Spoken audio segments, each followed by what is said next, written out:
তার আরো 8 ভাই বোন রয়েছেন, তাদের সঙ্গে অন্তর্বর্তীকালীন সরকারের প্রধান উপদেষ্টা ডক্টর মোহাম্মদ ইউনূস মত বিনিময় করবেন, কথা বলবেন, সান্ত্বনা দেবেন, তাদের পাশে দাঁড়ানোর হয়তো বা প্রতিশ্রুতি দিবেন, এরকম ধারণা আসলে করাই যায়।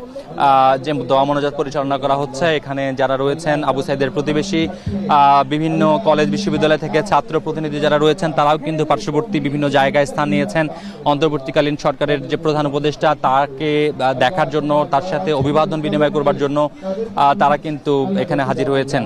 এবং এরপরে জানতে পেরেছি ডক্টর মোহাম্মদ ইউনূস রংপুরের উদ্দেশ্যে রওনা করবেন। সেখানে তার পূর্ব নির্ধারিত 2টি প্রোগ্রাম রয়েছে। একটি হলো রংপুর মেডিকেল কলেজে আহতদের দেখতে যাবেন এবং একই সঙ্গে পরবর্তীতে বেগম রোকেয়া বিশ্ববিদ্যালয়ের কোটা সংস্কার আন্দোলনের যে নেতারা ছিলেন, সমন্বয়করা ছিলেন, তাদের সঙ্গে তিনি মত বিনিময় করবেন এবং 2টি প্রোগ্রাম শেষ করে তিনি প্রশাসনের সাথেও বসবেন বলে আমরা জানতে পেরেছি। সেই প্রশাসনের সাথে মত বিনিময়ের পরে হয়তোবা তিনি ঢাকার উদ্দেশ্যে রওনা করবেন। এতটুকুই আমাদের কাছে তথ্য ছিল।